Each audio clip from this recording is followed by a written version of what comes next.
Hello friends, आप सभी का स्वागत करते हैं हमारे चैनल रश्मि फन ब्लॉग पर। तो आप सब देख रहे हैं दर्द से मोहब्बत भाग 73। इससे पहले इस कहानी के 72 भाग अपलोड हो चुके हैं चैनल पर। अगर आप सबने नहीं पढ़ा है तो ज़रूर पढ़ लीजिएगा। तो चलिए फ्रेंड, स्टार्ट करते हैं अपनी आज की कहानी।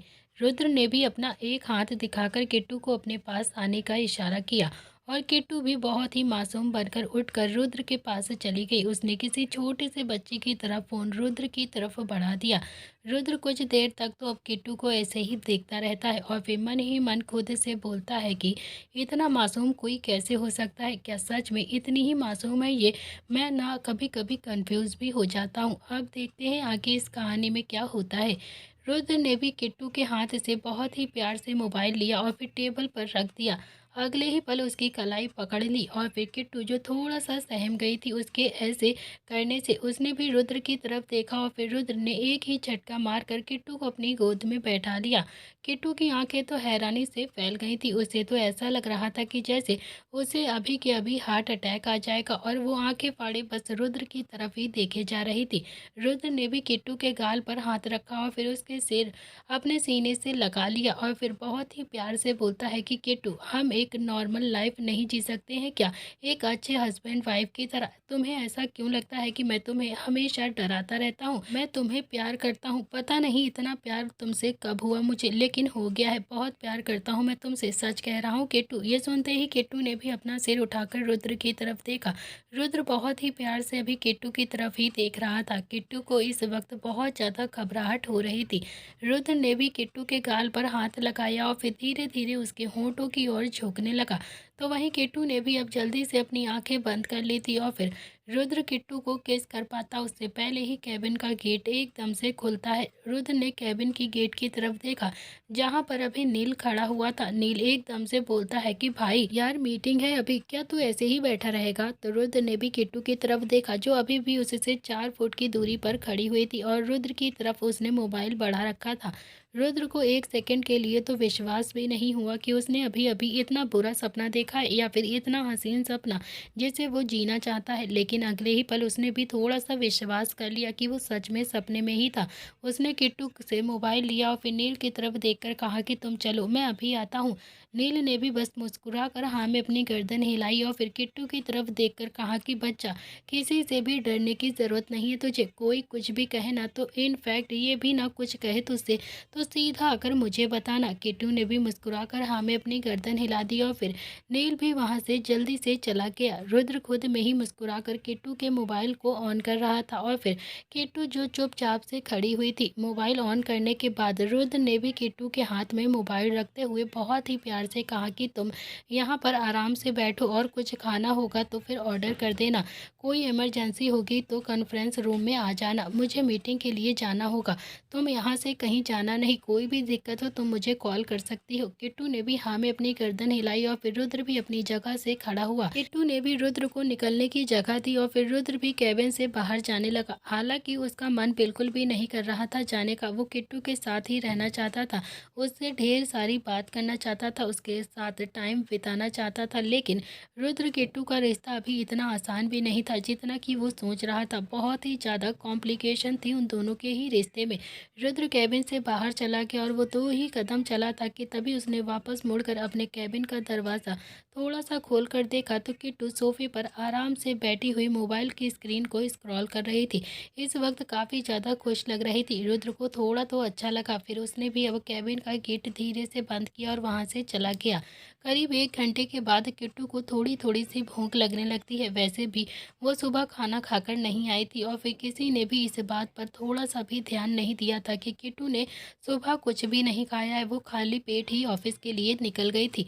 किट्टू ने भी टाइम देखा तो दोपहर के 1 बजे का समय हो रहा था। लंच का टाइम भी हो गया था सबका। किट्टू ने भी अब कैबिन के अंदर नजर घुमाकर देखा तो उसे रुद्र के टेबल पर एक गिलास पानी रखा हुआ दिखाई देता है। किट्टू ने भी अपनी जगह से उठकर टेबल के पास आई और फिर उसने भी टेबल पर रखा हुआ ग्लास उठाया ही था कि तभी पीछे से रुद्र की आवाज़ आती है, किट्टू। और रुद्र की आवाज़ सुनकर तो किट्टू के हाथ से घबराहट के मारे वो ग्लास एकदम से छूट गया था और उसे बहुत ही ज़्यादा डर लगने लगा रुद्र की आवाज़ सुनकर। और गिलास छूटने की वजह से वो कांच का गिलास रुद्र की टेबल पर गिरकर एकदम से टूट गया। पूरी टेबल पर पानी पानी फैल गया था और ये देखकर तो रुद्र की आंखें हैरानी से फैल गई, क्योंकि उसकी टेबल पर बहुत सारी इंपॉर्टेंट फाइल रखी हुई थी। उसका लैपटॉप रखा था जो पानी की वजह से पूरी तरह से खराब हो सकता था। रुद्र भी जल्दी से भागता हुआ अपने टेबल के पास आया और टेबल पर रखा हुआ सारा सामान जल्दी जल्दी से उठाने लगा। उसे ये देखकर तो एकदम से गुस्सा आ गया था और वो लगभग थोड़ा सा चिल्लाते हुए गुस्से से बोलता है कि अकल नहीं है क्या तुम्हारे अंदर, बेवकूफ़ हो क्या तुम। किट्टू कुछ भी नहीं बोलती है, लेकिन उसे देखकर लग रहा था कि जैसे वो रुद्र के ऐसे चिल्लाने से अंदर तक एकदम से कांप गई है। उसे बहुत ज़्यादा डर लग रहा था। थोड़ी थोड़ी घबराहट की वजह से उसके शरीर में एकदम से कंपन भी हो रही थी, लेकिन वो कुछ भी नहीं बोल पाती है, चुपचाप से खड़ी रहती है। रुद्र ने भी जल्दी से अपना लैपटॉप उठाया और फिर अपनी सभी फाइल्स वगैरह को उठाकर एक दूसरी टेबल पर रखा और फिर किट्टू की तरफ देखकर काफ़ी ज़्यादा गुस्से में बोलता है कि क्या कर रही थी तुम, क्या कर रही थी तुम यहाँ पर। किट्टू ने हल्की सी ना में अपनी गर्दन हिला दी और फिर रुद्र ने उसे आंखें दिखाते हुए कहा कि तुमसे पूछ रहा हूँ मैं, मेरी टेबल पर क्या कर रही थी तुम। किट्टू ने अभी भी कुछ नहीं कहा था, बस आंखों में घबराहट लिए रुद्र की तरफ ही देखे जा रही थी। उसका शरीर धीरे धीरे कांप रहा था। रुद्र का दिमाग सच में बहुत ज़्यादा खराब हो गया था, क्योंकि टेबल पर रखी हुई फाइल सच में बहुत ही ज़्यादा इम्पोर्टेंट थी उसके लिए। रुद्र ने भी किट्टू की बाजू गुस्से से पकड़ी और फिर उसे झटक दिया। किट्टू काफ़ी ज़्यादा घबराहट में धीरे से बोलती है कि सॉरी सर, वो मैं साफ़ कर देती हूँ, सॉरी सॉरी सर, प्लीज़ माफ़ कर दीजिए। इतना कहकर वो टेबल पर पड़ा हुआ कांच उठाने लगती है और किट्टू के हाथ में कांच लग गया था, लेकिन उसने भी अपने दर्द पर ज़्यादा ध्यान नहीं दिया। वो जल्दी जल्दी से उस कांच को समेट रही थी और रुद्र ये सब कुछ देखकर बहुत ही ज़्यादा इरिटेट हो रहा था। रुद्र को किट्टू से प्यार तो हो गया था, लेकिन उस प्यार को समझना रुद्र के आपे से बिल्कुल बाहर था। उसे नहीं पता था कि कुछ काम गुस्से से नहीं बल्कि प्यार से भी हो सकते हैं। उसे नहीं पता था कि अगर वो ऐसे गुस्सा करता है रहेगा तो फिर किट्टू उससे कभी भी प्यार नहीं करेगी, वो हमेशा के लिए उससे दूर चली जाएगी। और यही बात तो पूरी फैमिली रुद्र को समझाती थी। उसे अपने गुस्से पर थोड़ा सा कंट्रोल करना चाहिए, लेकिन रुद्र से तो अपने गुस्से पर जरा सा भी कंट्रोल नहीं होता था। वो बहुत जल्दी गुस्सा हो जाता था। किट्टू हड़बड़ाहट में कांच को उठा रही थी। रुद्र ने एक गहरी सांस ली और जैसे ही वो अपने गुस्से को कंट्रोल कर रहा हो, उसने भी एक बार फिर से किट्टू की बाजू पकड़कर उसे अपनी तरफ खींचा और फिर इसी बीच किट्टू के हाथ में पकड़ा हुआ कांच उसकी हथेली पर कुछ ज़्यादा ही अंदर तक लग गया था और फिर उसने भी अपनी हथेली कसकर बंद कर ली थी ताकि रुद्र उसका खून ना देख पाए, क्योंकि वो जान रही थी और फिर रुद्र उससे और ज़्यादा गुस्सा करेगा। तो वहीं रुद्र भी किट्टू की आंखों में देखकर गुस्से से बोलता है कि चुपचाप से जाकर सोफे पर बैठ जाओ। किट्टू कुछ भी नहीं बोलती है, बस चुपचाप से जाकर सोफे पर बैठ गई थी। रुद्र ने एक गहरी सांस ली और फिर किसी को कॉल करके कहा कि मेरे कैबिन में किसी को भेजो अभी के अभी, यहाँ पर कांच टूट गया है। थोड़ी ही देर में एक आदमी कैबिन के अंदर आया और वो उसे टूटे हुए कांच को समेटने लगा, वहाँ सफाई करने लगा और रुद्र काफ़ी ज़्यादा गुस्से में इधर उधर चक्कर लगा रहा था। और किट्टू जो चुपचाप से सर झुकाकर सोफे पर बैठी हुई थी, उसके आंसू एकदम से टपक रहे थे, लेकिन उसने एक बार भी रुद्र की तरफ नहीं देखा था। उसे तो बहुत ज़्यादा डर लग रहा था। उसके हाथ से खून भी निकल रहा था। उसका पूरा हाथ खून से एकदम से लाल हो चुका था, लेकिन उसने भी अपनी रेड साड़ी का फ़ायदा उठाते हुए अपना हाथ साड़ी के पल्लू में छुपा लिया था, क्योंकि उसे ये लगता था कि अगर गलती से भी रुद्र उसका खून देखेगा तो फिर उस पर और भी ज़्यादा गुस्सा करके चिल्लाएगा और फिर फिलहाल के लिए जब तक उसके पापा नहीं मिलते हैं वो रुद्र को नाराज़ बिल्कुल भी नहीं कर सकती थी।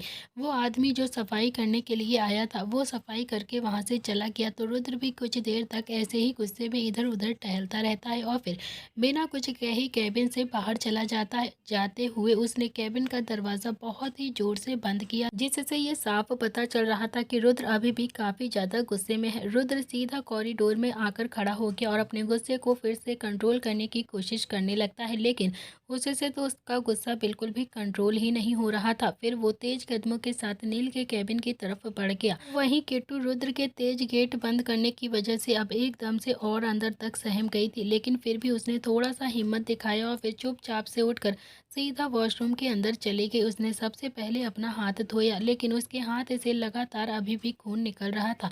वो बार बार अपने हाथ को धो रही थी, ब्लड रोकने की कोशिश कर रही थी, मगर उसके हाथ का ब्लड तो रुक ही नहीं रहा था। उसके हाथ से इतना ज़्यादा खून बह रहा था कि जैसे आज सारा ही खून बह जाएगा। ना तो उसके आंसू रुक रहे थे और ना ही उसका हाथ के खून रुक रहा था। कुछ देर तक तो अब किट्टू अपने हाथ को ऐसे ही बींच कर खड़ी रहती है और फिर धीरे धीरे वक्त के साथ उसका खून भी रुक गया था। अगले ही पल किट्टू ने खुद को मिरर में देखा। उसकी नज़र अब अपनी पहनी हुई साड़ी पर जाती है। उसके लाल रंग की साड़ी पर खून के धब्बे दिखाई दे रहे थे। उसे अब और भी ज़्यादा रोना आ गया था। उसे इस वक्त बहुत ही ज़्यादा बुरा लग रहा था क्योंकि उसने जो साड़ी पहनी हुई थी वो काफ़ी ज़्यादा एक्सपेंसिव थी। उसके अंदर इस बात का डर काफ़ी ज़्यादा आ गया था कि अगर रुद्र सर ने ये खून के छोटे से दाग भी देख लिए तो उस पर और भी ज़्यादा गुस्सा करेंगे। और फिर उसने जल्दी से नल खोला ताकि वो अपनी साड़ी को साफ कर सके। लेकिन तभी वॉशरूम के बाहर से आवाज़ आती है, किट्टू, किट्टू कहाँ हो तुम। किट्टू ने भी जल्दी से अब नल बंद कर दिया और फिर अपनी साड़ी के दागों को पल्लू से छुपाते हुए बाहर की तरफ आ जाती है। उसकी नज़र रुद्र पर पड़ती है तो रुद्र का गुस्सा अब काफ़ी हद तक शांत हो गया था और इस वक्त वो काफ़ी ज़्यादा नॉर्मल लग रहा था। किट्टू ने भी अपने हाथ को बड़ी ही सफाई से अपने पल्लू में छुपा लिया था तो रुद्र भी अब किट्टू की तरफ देखकर नॉर्मल आवाज़ में बोलता है कि देखो, बहुत प्यार से पूछ रहा हूँ मैं तुमसे, मेरी टेबल पर क्या कर रही थी तुम। किट्टू ने भी धीरे से सिर झुकाकर कहा कि जी जी वो मुझे प्यास लगी थी, पानी लेने के लिए गई थी। रुद्र बोलता है कि ठीक है, जाओ जाओ जाकर अब सोफे पर बैठो। किट्टू भी चुपचाप से जाकर अब सोफे पर बैठ गई थी तो रुद्र ने वहीं पर रखा हुआ एक छोटा सा फ्रिज खोला, उसमें से एक छोटी सी बोतल निकाली और फिर किट्टू की तरफ बढ़ाते हुए बोला कि ये लो, आराम से पी लो। किट्टू ने भी उसके हाथ से बोतल ले ली लेकिन उसे खोला नहीं था। रुद्र बोलता है कि तुम्हें प्यास लगी थी ना तो फिर पी लो ना इसे। किट्टू ने भी हल्की सी हाँ में अपनी गर्दन हिलाई तो रुद्र बोलता है कि तो पियो ना। किट्टू ने जल्दी से हड़बड़ाहट में पानी की बोतल खोली और फिर उसे पीने लगी। लेकिन किट्टू सुबह से बहुत ज़्यादा भूखी थी इसीलिए उसने पानी पिया तो उसके पेट में उसको हल्के हल्के से दर्द महसूस होता है लेकिन उसने भी अपने चेहरे पर बिल्कुल भी ये आने नहीं दिया था। वो चुपचाप से पानी पी लेती है। वैसे भी किट्टू ने अपनी लाइफ में इतने ज़्यादा दर्द झेले थे कि वो अपने दर्द को छुपाने में पूरी तरह से माहिर हो गई थी। उसने भी अब थोड़ा सा पानी पिया और फिर ढक्कन बंद कर दिया। रुद्र भी एक चेयर खींचकर किट्टू के सामने लेकर आ जाता है और फिर उस पर बैठ गया और फिर किट्टू की तरफ देखकर थोड़ा प्यार से बोलता है कि किट्टू, मुझे बिल्कुल भी पसंद नहीं है कि कोई मेरे सामान को छेड़े या फिर मेरी चीज़ों को कोई भी टच करे। तुम्हें पानी चाहिए था तो तुम इस फ्रिज से भी तो ले सकती थी ना। आज के बाद मेरे टेबल के पास मत जाना तुम, समझ गई। किट्टू ने भी हाँ में अपनी गर्दन हिलाई और रुद्र ने ये बात बहुत ही प्यार से बोली थी लेकिन किट्टू को तो एकदम से धमकी लग रही थी। उसने भी बस हल्के से हाँ में अपनी गर्दन हिला दी और फिर मन ही मन खुद से बोलती है कि आज के बाद मैं आपका कभी भी सामान नहीं छेड़ूंगी, कभी भी नहीं, बिल्कुल भी नहीं छूऊंगी, आपका किसी भी सामान पर हाथ नहीं लगाऊंगी, वादा करती हूँ मैं आपसे। रुद्र बोलता है कि ये मन ही मन मुझे गाली दे रही हो क्या तुम, जो भी बोलना है तुम्हें मेरे मुंह पर बोलो। किट्टू ने भी अब सिर उठाकर रुद्र की तरफ नहीं देखा था और फिर अपनी घबराई हुई आवाज़ में बोलती है कि जी मैं वादा करती हूँ आज के बाद आपके सामान को कभी भी हाथ नहीं लगाऊंगी। रुद्र बोलता है कि गुड गुड गर्ल, लिटिल खरगोश, तुम ना बहुत ही ज़्यादा समझदार हो, समझने की कोशिश करो तुम। अगर मेरी फाइल भीग जाती ना तो फिर मुझे करोड़ों का नुकसान हो जाता, तुम समझ रही हो ना, इसीलिए बस थोड़ा सा गुस्सा हो गया तुमसे। किट्टू ने बस हाँ में अपनी गर्दन हिला दी और फिर तभी निहाल ने भी कैबिन का दरवाज़ा एक ही झटके में खोला और बोला कि अगर मैंने डिस्टर्ब ना किया हो तो फिर मैं अंदर आ जाऊँ क्या। रुद्र ने भी निहाल की तरफ घूर कर देखा और कहा कि तू ऑलरेडी अंदर आ चुका है, समझा। तो निहाल बोलता है कि हाँ हाँ, ओ सॉरी, मैं तो भूल ही गया था, आपको ये फाइल देने के लिए आया था भैया।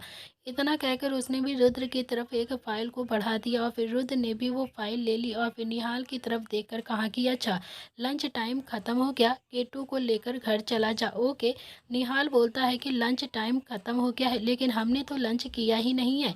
इतना कहकर उसने किट्टू की तरफ देखा और बोला कि भाभी आपने लंच किया। जैसे ही निहाल ने किट्टू से पूछा उसने कुछ खाया या फिर नहीं खाया, वैसे ही रुद्र का फ़ोन एकदम से वाइब्रेट करने लगता है। रुद्र ने भी अब अपना फ़ोन देखा और फिर बात करते हुए दूसरी तरफ चला गया। निहाल बोलता है कि भाभी कुछ पूछ रहा हूँ आपसे, आप बोल क्यों नहीं रही हो। किट्टू अभी भी चुपचाप से बैठी थी। वो चुपचाप से उठी और उसने अपना फ़ोन धीरे से उठाया और फिर निहाल के पास आकर धीरे से बोलती है कि आपके भाई ने कहा है ना घर चलो, तो फिर चलिए घर चलते हैं। निहाल ने भी एक नज़र रुद्र की तरफ देखा और फिर पूछा कि भाई हम जाएं क्या। रुद्र का ध्यान अभी अपने फ़ोन पर टिका हुआ था। उसने भी हाँ में अपनी गर्दन हिला दी और फिर उन्हें जाने की परमिशन दे दी। निहाल और किट्टू दोनों ही ऑफिस से घर चले गए थे और फिर थोड़ी ही देर के बाद निहाल ड्राइव कर रहा था और किट्टू जो उसके बराबर में बैठी हुई अपने हाथ को छुपाने की कोशिश कर रही थी। वो बार बार अपने आंचल से अपने हाथ को छुपा रही थी क्योंकि वो नहीं चाहती थी कोई भी उसका हाथ देखे। निहाल ने भी ज़्यादा ध्यान नहीं दिया, वो भी अब अपनी ड्राइव करने में बिजी था। ड्राइव करते हुए निहाल की गाड़ी में अचानक से किसी ने पीछे से आकर टक्कर मारी। निहाल ने भी गाड़ी संभाल ली थी वरना गाड़ी डिवाइडर से टकरा जाती। किट्टू एकदम से घबरा जाती है, उसे तो बहुत ज़्यादा एकदम से डर लगने लगा था। उसने भी अब जल्दी से निहाल की तरफ देखा तो निहाल ने भी बहुत ही प्यार से कहा कि अरे मेरी प्यारी भाभी, कुछ भी नहीं हुआ है, वो ट्रैफिक बहुत ज़्यादा है ना, इसीलिए किसी ने गाड़ी एकदम से लग गई होगी किसी की। आप बिल्कुल भी फिक्र मत करिए, कुछ नहीं होगा। लेकिन निहाल का ध्यान अभी फ्रंट साइड मिरर पर गया जहां पर एक गाड़ी उन्हें फॉलो कर रही थी। निहाल का दिमाग अब पूरी तरह से खराब हो गया था, लेकिन उसने भी रिएक्ट नहीं किया क्योंकि उसके साथ उसकी भाभी भी थी और फिर फिलहाल के लिए वो कुछ भी उल्टा सीधा काम नहीं करना चाहता था जिसकी वजह से किट्टू को जरा से भी तकलीफ हो, या फिर ये कह सकते हैं कि किट्टू के सामने वो अपनी इमेज को बिल्कुल भी खराब नहीं करना चाहता था, इसीलिए वो कुछ भी रिएक्ट नहीं करता है। अभी तो किट्टू की शादी को एक दिन ही हुआ था और फिर थोड़ी ही देर के बाद निहाल भी ड्राइव करता हुआ गाड़ी एक वन के रोड पर लेकर आ जाता है जहाँ पर बहुत सारी दुकानें थी। निहाल ने भी ड्राइविंग अब थोड़ी सी धीमी कर दी थी, लेकिन फिर से निहाल की गाड़ी में किसी ने आकर टक्कर मार दी। अब निहाल को बहुत ही ज़्यादा गुस्सा आ जाता है, उसका गुस्सा उसके कंट्रोल से बाहर हो जा रहा था। तो वहीं किट्टू एक बार फिर से घबरा गई थी क्योंकि बार बार उसकी गाड़ी में कोई टक्कर मार रहा था। निहाल ने भी गाड़ी साइड में लगाई और फिर किट्टू की तरफ देखकर बोलता है कि भाभी कुछ भी हो जाए उतरना मत आप गाड़ी से। ओके। किट्टू बोलती है कि आप कहीं जा रहे हैं क्या। निहाल बोलता है कि हाँ, वो बार बार हमारी गाड़ी में टक्कर मार रहा है ना, उसे देखकर आता हूँ। और हाँ, कोई भी कुछ कहे आप जाइयो मत यहाँ से, क्या प्रॉब्लम है उसकी अभी पता करके आता हूँ, बस आप गाड़ी से मत उतरना। किट्टू ने भी हल्की सी हाँ में अपनी गर्दन हिला दी और फिर निहाल भी गाड़ी से नीचे उतर गया और फिर गाड़ी से उतरते ही वो सबसे पहले अपने पीछे खड़ी हुई गाड़ी के पास गया और इतने में ही उसे गाड़ी में से दो तीन आदमी नीचे उतरते हैं और वो आदमी देखने से ही गुंडे लग रहे थे। निहाल ने भी थोड़ा सा गुस्से में उन्हें देखते हुए कहा कि क्या प्रॉब्लम है, मेरी गाड़ी को बार बार हिट क्यों कर रहे हो, पागल हो गए हो या फिर तुम्हें गाड़ी चलानी ही नहीं आती है, तो मैं सिखा दूँ तुम्हें। उनमें से एक आदमी बोलता है कि तुम्हारी गाड़ी की टक्कर मारने के पैसे मिले हैं हमें, इसीलिए मार रहे हैं। निहाल ने गुस्से में दांत पीसते हुए कहा कि अच्छा, और किसने दिए हैं तुम्हें मेरी गाड़ी को टक्कर मारने के लिए पैसे। वो आदमी बोलता है कि किसी ने भी दिए हो, तुम्हें उससे क्या, धंधे का असूल है, हम किसी का नाम किसी के सामने एक्सपोज नहीं करते, समझे तुम, तो नाम तो तुम्हें नहीं पता चलेगा। उस आदमी ने इतना ही कहा था कि तभी निहाल ने भी उसका कॉलर गुस्से से पकड़कर एक पंच उसके मुंह पर जोर से जड़ दिया। दूसरा आदमी भी निहाल को मारने के लिए सामने आया तो निहाल ने अपना एक पैर उठाकर उसको दूसरे आदमी की पेट पर जोर से दे मारा और फिर तीसरे आदमी को घुमाकर एक लात मार दी। वो तीनों ही आदमी जमीन पर एकदम से पड़े होकर दर्द से कराह रहे थे। तीनों को निहाल ने एक ही बार में ढेर कर दिया था। निहाल ने उन तीनों को उंगली दिखाते हुए गुस्से से कहा कि रुद्र भैया बिल्कुल सही कहते हैं, लातों के भूत कभी भी बातों से नहीं मानते हैं, उन्हें लातों से ही समझाना पड़ता है। इतना कहकर निहाल वापस से अपनी गाड़ी के पास जाने लगा कि तभी पीछे से किसी ने उसके कमर पर जोर से लात मारी और निहाल जो कि जमीन पर गिर पड़ता है। जब निहाल का दिमाग अब और भी ज़्यादा खराब हो गया था, एक तो वैसे ही दोपहर का वक्त हो चला था और ज़्यादा लोग वहाँ पर थे भी नहीं, आसपास बस कुछ दुकानें ही थी और जो कुछ लोग थे वो सड़क के किनारे खड़े होकर ये सब कुछ तमाशा देख रहे थे।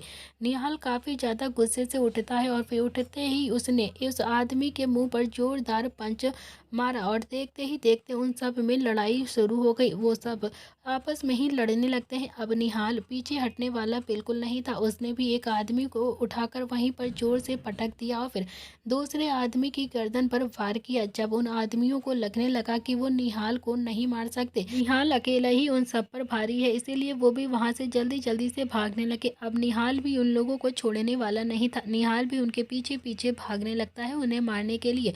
वो सब एक दुकान के अंदर घुस गए थे और निहाल भी अब उनके पीछे पीछे उस दुकान के अंदर घुस गया। वो दुकान किसी और की नहीं बल्कि नव्या की थी। नव्या ओबरॉय निहाल की फ्रेंड। कहने के लिए तो अब नव्या बहुत ही बड़े बिजनेस टाइकून की बेटी थी, लेकिन फिर भी उसने अपने दम पर एक छोटा सा बिजनेस स्टार्ट किया था। वो फैशन डिज़ाइनर भी थी और फिर खुद का बुटीक भी चलाती थी। इस वक्त नव्या उस बुटीक में नहीं थी और निहाल ने भी नोटिस नहीं किया था कि वो बुटीक नव्या की है और उसमें ही वो लड़ाई स्टार्ट कर रहा है। उसने तो बस उन आदमियों को पकड़ पकड़ कर बहुत ज़्यादा मारा।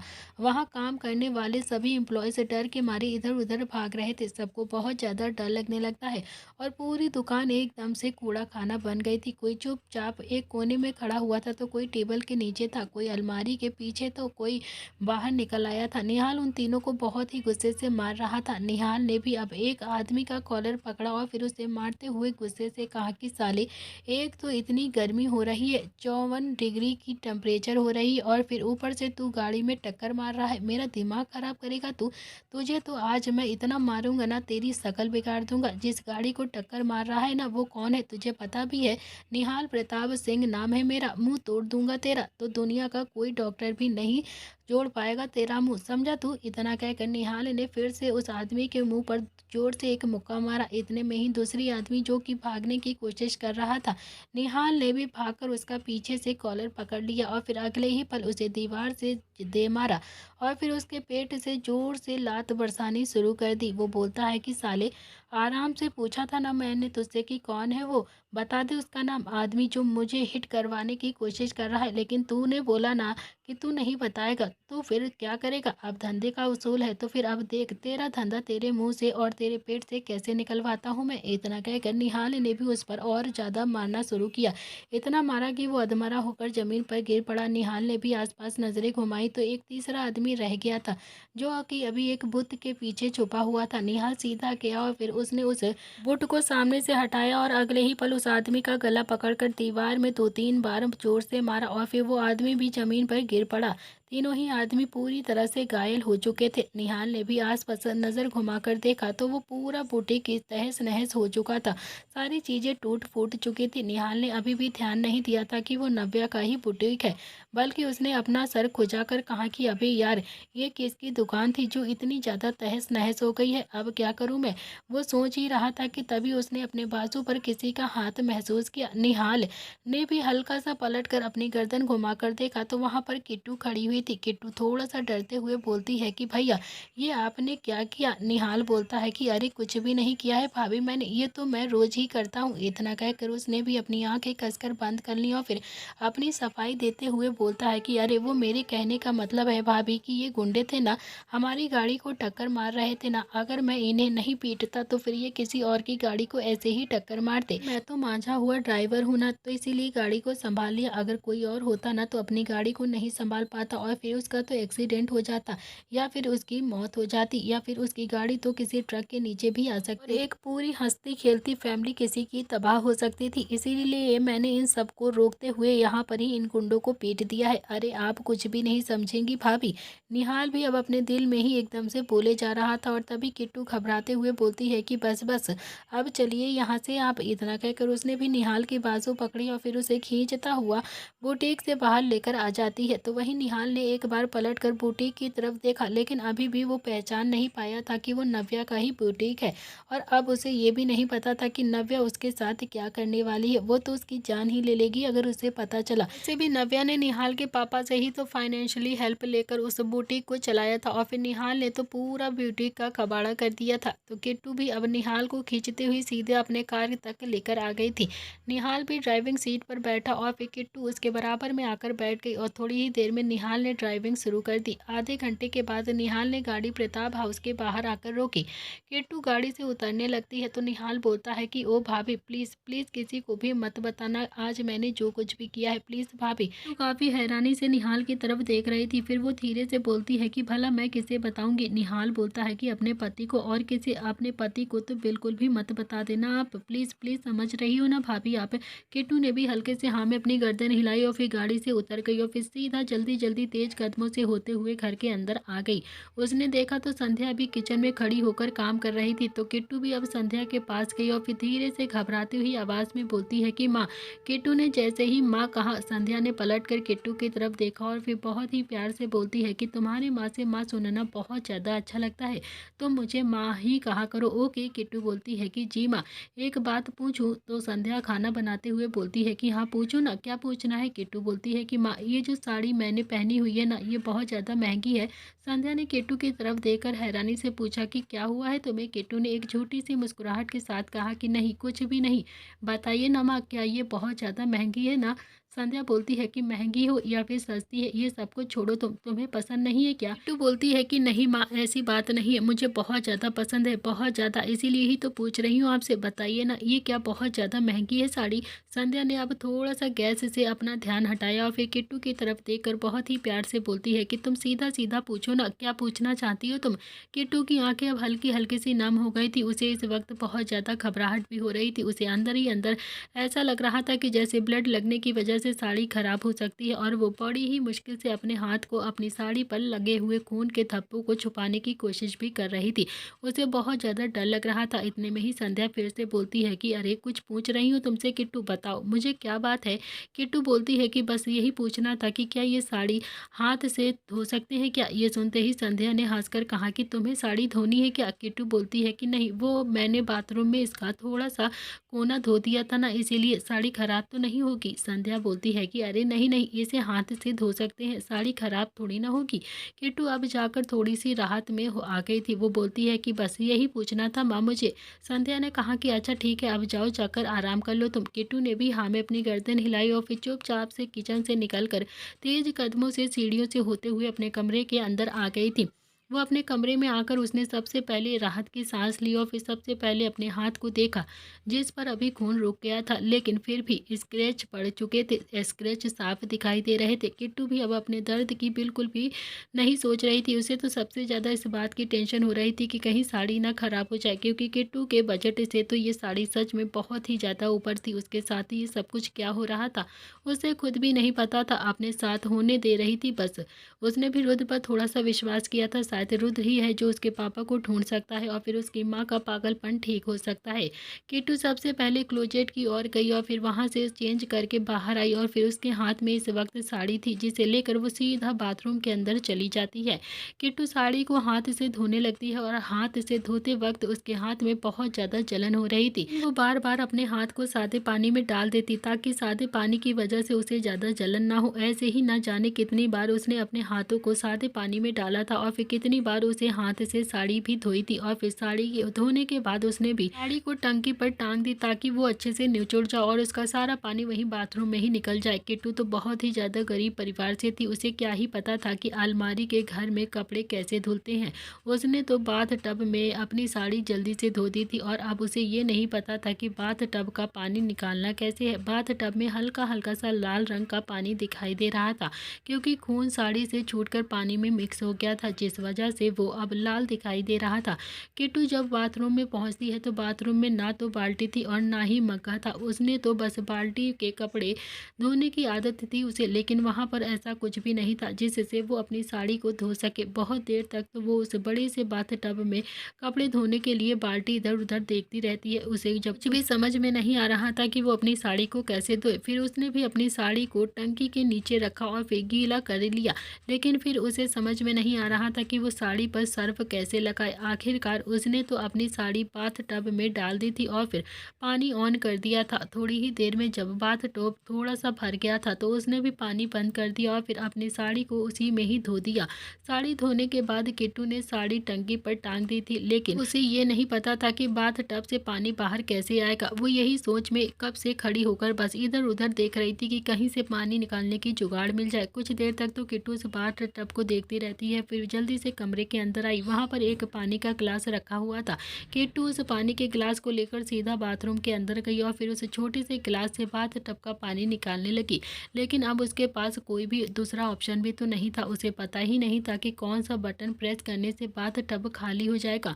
करीब आधे घंटे के स्ट्रगल करने के बाद किट्टू ने बाथ टब का पानी उस छोटे से गिलास से ही बाहर निकाल दिया था और फिर उस बाथ टब को अच्छी तरीके से साफ किया। पूरे बाथ टब को अच्छे से साफ करने के बाद किट्टू ने एक राहत की सांस ली और फिर वो उस गिलास को वापस से रख के कमरे के अंदर आ गई।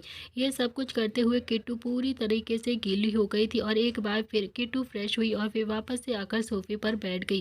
किट्टू इस वक्त बहुत ही ज़्यादा थक गई थी। उसने इतना सारा जो काम किया था, उसने सोचा था कि वो थोड़ी देर आराम कर ले, उसके बाद अपनी साड़ी बालकनी में सुखा देगी, किसी को पता भी नहीं चलेगा। ये सोचकर किट्टू आराम से सोफे पर लेट गई, लेकिन बहुत ज़्यादा थकावट की वजह से किट्टू की आंख लग जाती हैं और फिर वो साड़ी को बिना सुखाए ही सो जाती है। तो वहीं दूसरी तरफ रुद्र लैपटॉप पर काम कर रहा था। रुद्र कुछ देर तक तो ऐसे ही काम करता रहता है और तभी उसने एक अंगड़ाई तोड़ी और फिर तभी उसकी नज़र अपने कैबिन के एक कोने पर जाती है जहाँ पर अभी कैमरा लगा हुआ था।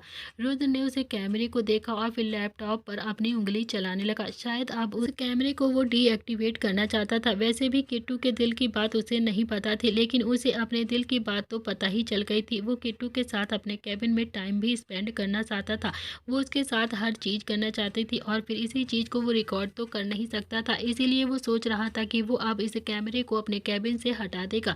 रुद्र डीएक्टिवेट कर ही रहा था कि तभी उसकी नज़र एक वीडियो पर गई। रुद्र ने वो वीडियो ऑन की तो वो अभी थोड़े वक्त पहले की ही वीडियो थी, जब किट्टू सोफे से उठकर रुद्र के टेबल के पास आई थी। वो खुद से बोलती है कि थोड़ा सा पानी पी लेती हूँ, भूख तो बहुत तेज लगी है, शायद पानी पीने से भूख मर जाएगी। इतना कहकर उसने पानी का गिलास उठाया ही था कि तभी रुद्र बाहर से आ गया और फिर उसके हाथ से पानी का गिलास नीचे गिर गया। रुद्र उस वीडियो को बहुत ही ध्यान से देख रहा था और कांच उठाते वक्त किट्टू के हाथ में ढेर सारा कांच लग गया था, जिस वजह से वो उसने बहुत ज़्यादा सफाई से अपनी साड़ी के पल्लों में हाथ छुपा लिया था। रुद्र उस वीडियो को देखता रहता है और फिर उसने भी डीएक्टिवेट कर दिया और लैपटॉप बंद कर दिया। कुछ देर तक तो रुद्र अपनी आंखें बंद किए हुए वहां पर बैठा रहा। ना जाने उसके दिमाग में अभी क्या चल रहा था, लेकिन एक बात तो तय थी कि रुद्र इस वक्त गिल्ट में भी था। एक तो पहले ही किट्टू के हाथ में कांच लग गया था और फिर ऊपर से रुद्र ने उसे इतना सारा डांट भी दिया था, गुस्सा भी कर दिया था उस पर। वो सारी बातें याद करके रुद्र को बिल्कुल भी अच्छा नहीं लग रहा था। रुद्र ने भी टाइम देखा तो शाम के 5 बज गए थे। रुद्र भी अपने चेयर से खड़ा हुआ और फिर उसने भी अपना लैपटॉप उठाया और फिर बैग में रखकर अपने कैबिन से बाहर निकल गया। वो कॉरिडोर से होता हुआ सीधा बाहर की तरफ जा ही रहा था कि तभी नील भी अपने कैबिन से निकला और फिर रुद्र की तरफ देखकर बोलता है कि कोई मीटिंग है क्या। रुद्र ने ना में अपनी गर्दन हिलाई और बोला कि नहीं, किट्टू के पास जा रहा हूँ। इतना कहकर वो सीधा वहाँ से चला गया।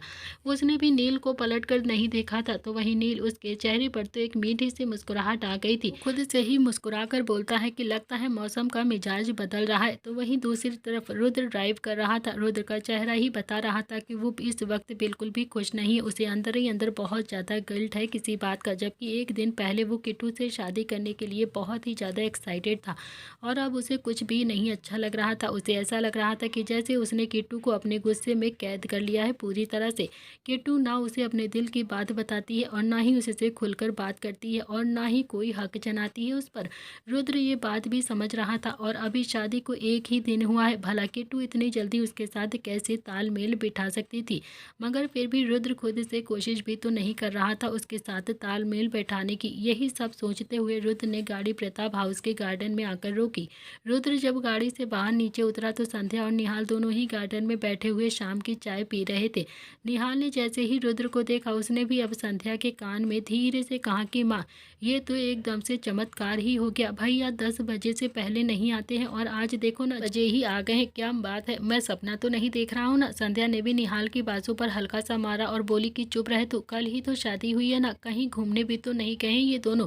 अब वो वापस आकर किट्टू के साथ थोड़ा सा टाइम बिता भी लेगा तो तुझे क्या हो रहा है। निहाल बोलता है कि ओहो, आपको तो ऐसा ही लगता है ना कि रुद्र भैया इसीलिए ही वापस आए हैं क्योंकि भाभी के साथ थोड़ा सा टाइम बिताएंगे। मुझे तो नहीं लगता है कि वो भाभी के साथ जरा सा भी टाइम बिताएंगे। संध्या ने भी गुस्से में निहाल की तरफ घूरकर कर देखा और बोली कि तू चुप रहे वरना एक चपाट मारूंगी, समझा, तू बहुत ज़्यादा बोलने लगा है। तो दोस्तों इसी के साथ इस कहानी का आज का एपिसोड यहाँ पर समाप्त होता है। कैसा होने वाला है किट्टू और रुद्र का रिश्ता, और क्या रुद्र अपने गुस्से को कंट्रोल करके किट्टू के दिल में बना पाएगा अपने लिए जगह, और क्या होने वाला है आगे इस कहानी में, देखते रहिए दर्द से मोहब्बत। आज के लिए इतना ही। Like share subscribe.